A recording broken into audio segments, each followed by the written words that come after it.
Ibig sabihin mga ka-farm, tapos na yung 3 seal at nating inilawan yung itlog sa 13 eggs na ating ini-incubate. Ito, sa resulta ng ating DIY, napakasimpleng incubator.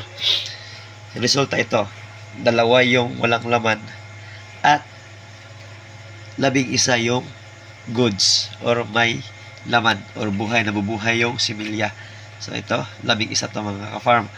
So ibig sabihin, nasa 98% po ang incubator na ito kahit mga sira-sira na lang na styrofoam yung ginamit natin. Okay, so mga ka-farm, magandang gabi po. So update natin ngayon ang ating DIY incubator no, na yung pinopost ko noong nakaraang araw mga ka-farm.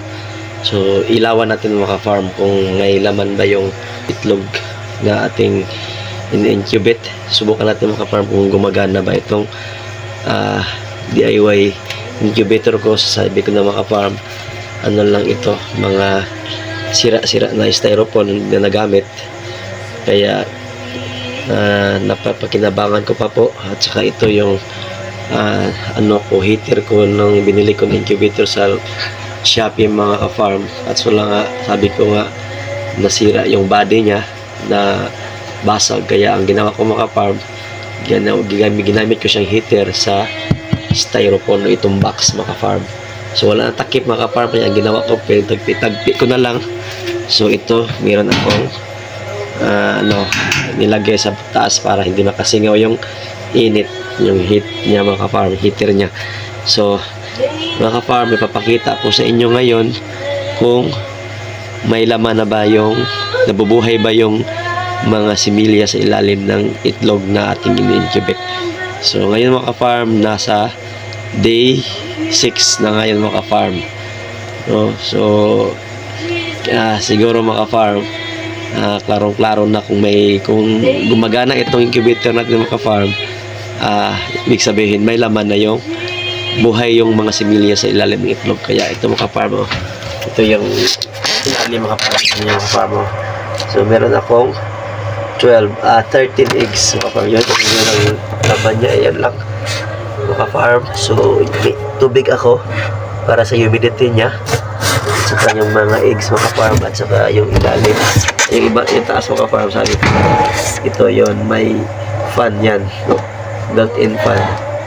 Yeah, ito napakasimple lang ka-farm na DIY incubator na ginawa ko mga ka-farm, kasi nagpaparami pa ako ng Rhode Island ngayon, kaya medyo kapo sa budget mga ka-farm, kaya pinakinabangan ko muna yung mga sira-sira ng mga gamit mga ka-farm, kagaya nitong styrofoam or box.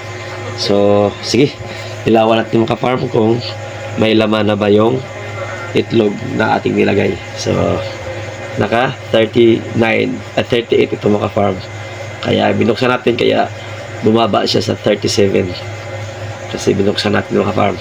Kaya maya po 38 yan, yun 38 na mga ka-farm. Okay, subukan natin mga ka-farm, samahan nyo ako, kukuha tayo ng mga ilang itlog at ating ilawan kung meron siyang laman. So mga ka-farm pala, meron tayong pang-ilaw ito, yun sa taas nito mga ka-farm, may naka-built-in na ito na pang-ilaw. Yun, may flashlight yan sa ilalim mga ka-farm, itong nabili natin sa Lazada. So yun, patay natin, yun, buksan natin mga ka-farm. Ayun, may ilaw, so patayin natin at kukuha tayo ng itlog at susubukan natin kung gumagana ba yung ginawa nating incubator DIY. 12 volts to mga ka-farm. Ito yung battery niya mga ka-farm. Yun, so naka-battery drive tayo kasi palaging brand out sa amin mga ka-farm, no? Okay, so sige, samahan nyo ako. Ito mga ka-farm, kukuha tayo ng mga ilang itlog. Subukan natin ilawan kung ilan po. So ilawan natin lahat mga ka-farm kung ilang percent po ang nabubuhay, no? So may laman. So itong 13 eggs mga ka-farm, subukan natin ilawan. Ano din ito ka-farm, pakita ko sa inyo gastos mga ka-farm, kasi nga mga sira-sirang gamit na ito, pero napapakinabangan pa natin. Kaya wala tayong pambili. Ito, so ito. Bilangin natin mga farm, no? Ilan ito? So ito, sabi ko nga 13 ito, 13 piraso. So 1, 2, 3, 4, 5, 6, 7, 8, 9, 10, 11, 12, 13. So ngayon mga farm, ilawan natin, buksan natin yung pang ilaw natin. Ayun, nakabukas na. At kuha na tayo ng isang itlog. Subukan natin ilawan. Pinatay ko muna mga farm yung flashlight natin sa cellphone kasi hindi masyadong makikita pag naka flashlight tayo, no? Kaya pinatay ko, kaya medyo madilim. Kaya ito mga farm, klarong-klaro natin yung ilalim ng itlog. So ito, unang-una, number 1, yun, ito farm, unang salang. Tingnan natin kung may laman. Ayun mga farm, di ba? May laman. So ngayon mga farm, magsi 6 days ito, pero 5 days pa lang talaga ito ngayon. Magsi 6 days pa lang yun. So una, ito yung pangalawa mga farm. Yun, mayroon na namang laman, di ba? Ang galing. Pangatlo, yun, madilim mga farm kasi yung may laman dun mga farm, oh. Yun, yung maitim na yan mga farm, oh. Laman yan. Sa pang-apat mga farm,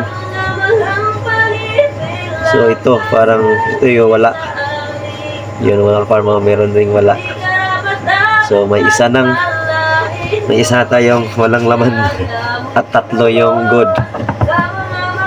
Ito pang-apat. Uy, naku, sunod-sunod na mga farm. Pang-dalawa na to, walang laman, oh, namamatay mga farm. Kaya dahil ito, namamatay siya.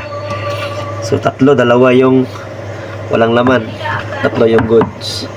So ayun, meron pang-5. So paayamin pang-4 mga farm. Ibilangin natin yung ilan ang may laman. So ilan na kaya ito, kalimutan ko yun. Meron rin.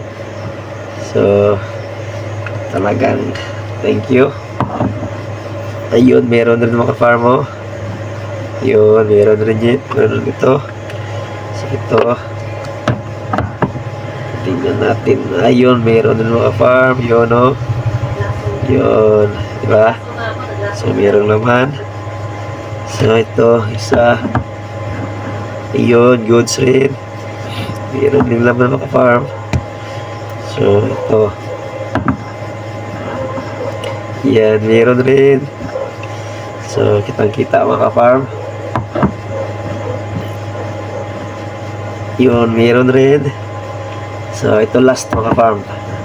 Last, kung meron, yun, meron rin. So ibig sabihin ng mga farm, tapos na yung 3C. Okay. So ibig sabihin mga farm, tapos na yung 3C at natin inilawan yung itlog. So ibig sabihin ito yung resulta mga farm sa 13 eggs na ating ini-incubate. Ito, sa resulta ng ating DIY napakasimpleng incubator. Yung resulta ito, 2 yung walang laman at 11 yung goods or may laman or buhay, nabubuhay yung similya. So ito, 11 to mga ka-farm. So ibig sabihin nasa 98% po ang incubator na ito, kahit mga sira-sira na lang na styrofoam yung ginamit natin, pwede pa pala pakinabangan natin gawing incubator. So yun mga ka-farm, sana ay may natutunan kayo sa aking ginawang video ngayon at paki-subscribe na rin po sa ating munting channel at maraming salamat. God bless you po sa ating lahat.